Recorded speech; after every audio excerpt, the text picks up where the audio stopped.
Welcome back, everybody, to WCS EU Challenger, as we are trying to find out who's going to represent Europe in Austin later this month. I want to say next month, but it's actually this month. Yeah, it's pretty soon. I always feel when you live the year, like throughout StarCraft 2 tournaments, it feels like the year just flies by because you always look forward to the next tournament, and it's like, it's January, but you know there is this going on. And it's like February, it's like towards the end of April, and before you know it, Todd, I'm turning 30 and it's 2018 already. Like it's all going way too fast for me. Time goes by quickly when you're having fun. That's the saying, I believe. So, however, I have to give you guys a small update. I have spread lies, Todd. I said we'll be back with a quarterfinals match. That ain't the case. Actually, it might be. PtitDrogo right now is not able to join the game, but the score between Thermy and Drogo is currently 2-1, and there was a chance for us to hop into game number 4. And obviously, if we can show you guys a game, then we should always do that, because we would much rather show you guys some StarCraft. A, we want to see the games as well, and B, that's much better than a break screen. But we're just waiting for Drogo now, who seems to have some issues joining the lobby that is currently live. It's going to be played on Honor Grounds, if the game will ever be played. How's the PvT already? Honor Grounds is actually not a bad map. I mean, I was traumatized for a little while in the matchup because I had the unfortunate pleasure of playing against Beyond way too many times in a row, and it left scars deeply. I couldn't sleep at night. I spoke about it with my doctor. I said, "There is this." You went to see a therapist? I did actually. He said, "What happened, sir?" I was like, "I've met a man, and he did terrible things to me with Marines, and it started with Marines. Eventually, it was just a Reaper and a Cyclone, and I couldn't." But actually, I like PvT, man. I think it's a very fun matchup to play. I think there are some different styles. I know a lot of people complain about like the Phoenix Adept, and they feel like that's the only way. I'm not too sure. It's always risky for me to make statements about it, because no matter how hard I try, guys, I'm nowhere near as good as these guys. So I'm not gonna sit here and say like, hey, I have this style, it can really work on the absolute highest level. But I think there are certain ways that you can definitely play different. It doesn't have to always be Phoenix Adept, and I think it's a fun matchup. That was a really long explanation. All I wanted to know is how you're doing against Terran, but I guess I'll take that. Above average. Above average. All right. You know I love to talk I'm about... doing below average, if you wonder. So looking forward to maybe learning something there from PtitDrogo. Now there is one important note here, of course, guys, and that is that PtitDrogo is currently in Korea, but we're still playing these games on the European server. So it's safe to say that there is a big advantage for Thermy. But it's always easier said than done, as Drogo did manage to make his way through the open qualifiers of WCS Austin EU. Open qualifier number 1, that was. So let's not count him out just yet, Todd. Yeah, that's not starting in the top left-hand side on the map, playing as the red Terran. It is Liquid's Thermy. One of the 4. We just saw Mana fall in the round of 16. Can your Frenchman, spawning in the right bottom side, bring it back? He is representing my insanity. It's Drogo. Pretty impressive run by him so far out of Korea, Todd. Yeah. Apparently lag ain't no thing for him. I wonder if he adjusted his style, because like this is the first game of him here really that we see today. We were casting another series earlier. Looking forward to this one, seeing what he can do here, cross-map on Honor Grounds, and what style he plays. I think he's been training a whole lot on the Korean ladder. I saw a couple of his games here and there. Like, for example, when he played Zest, I was watching Zest's stream. And oh, really? Yeah, Drogo actually won, and like he's been putting on some pretty good results on the Korean ladder. Like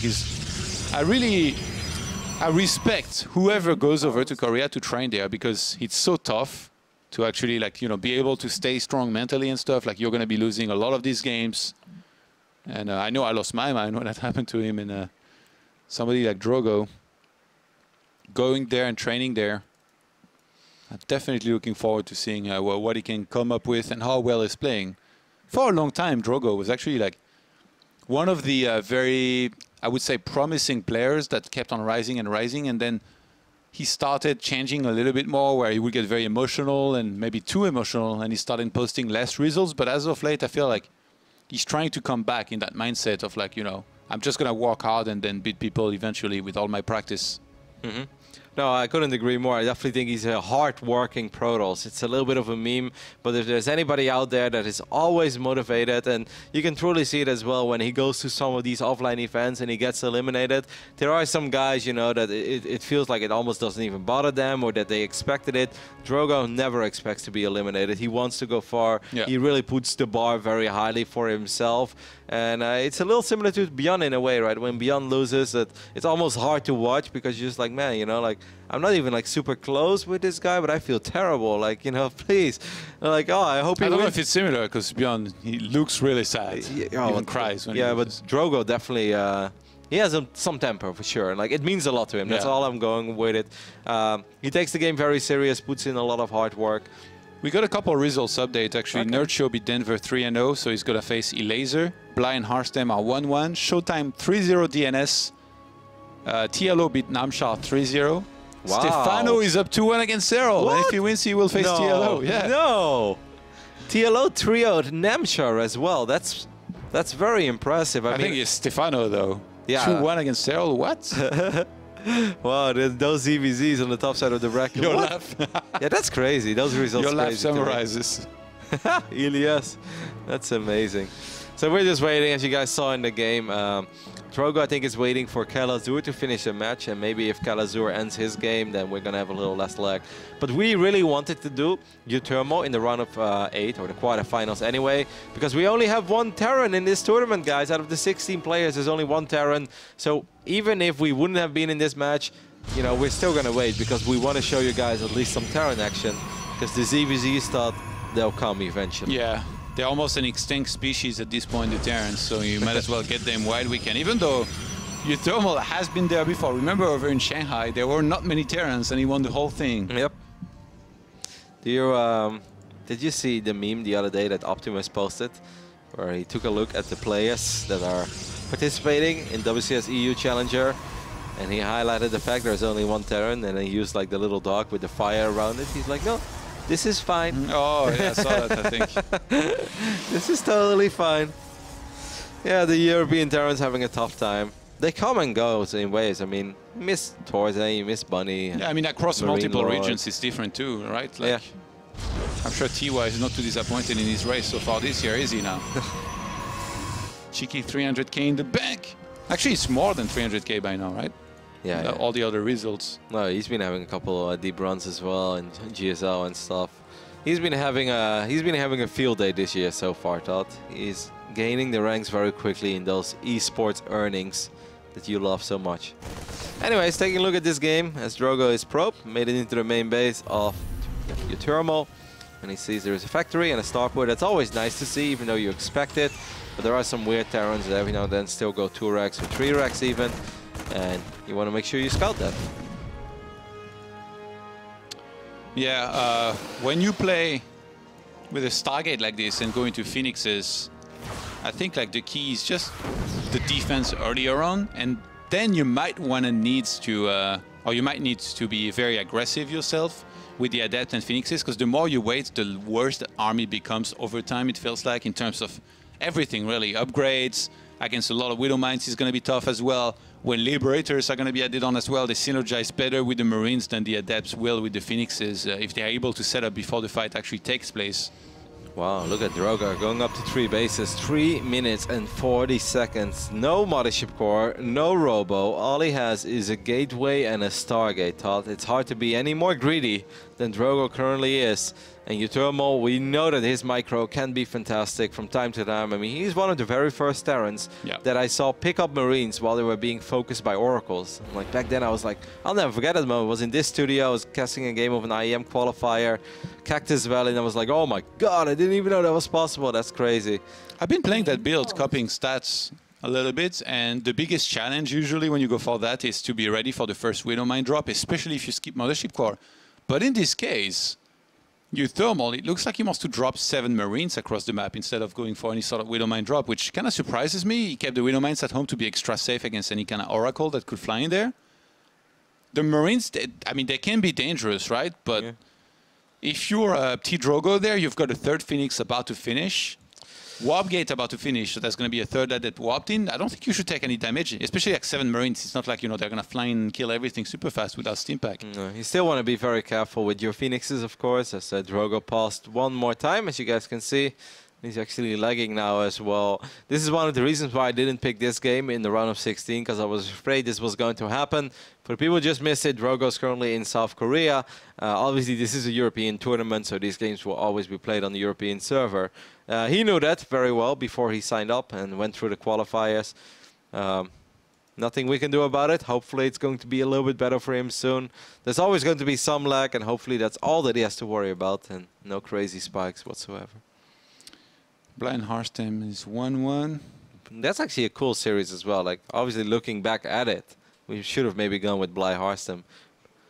But yeah, well, I didn't want to do that because then people were going to be like, hey, Trotty, he's so biased towards the Dutch players. He always wants Harstem. Well, you are. You went into your thumb. No, I'm just... Yeah, because we need to show the only Terran. Otherwise, I'm biased towards Proto. Don't take the easiest baits of your life. Like, I can't win it. Let's take a look at the bracket, guys, as we have the bracket is a tiny bit updated. So obviously, it's hard to follow with so many games going on at once. But that 3-0 from TLO, Todd, are you impressed?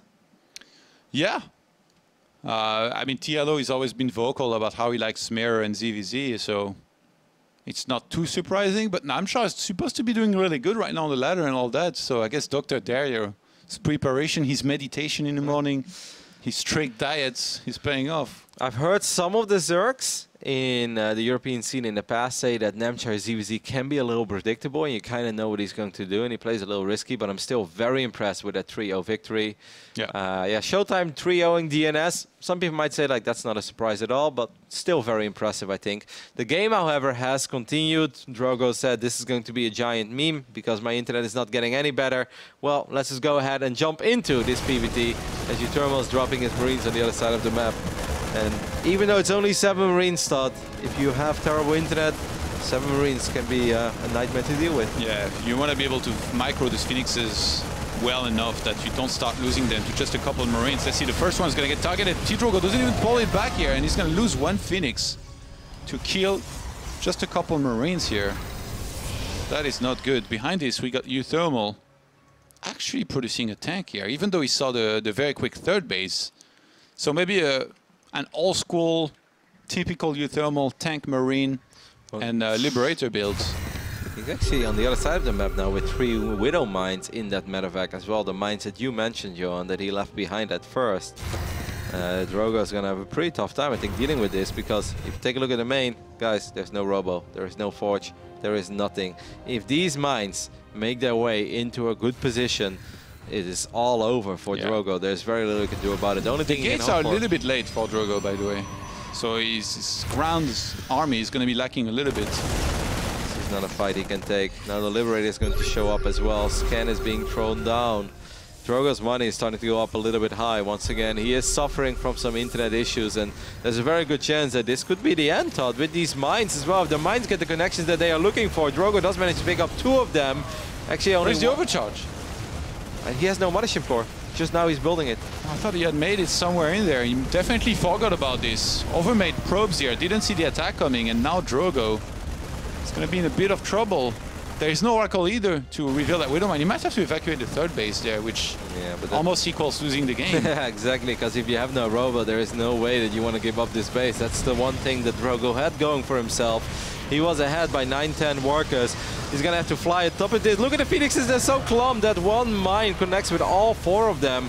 And I actually think, Todd, that this is it. These Phoenixes will not have enough firepower to deal with the Liberators.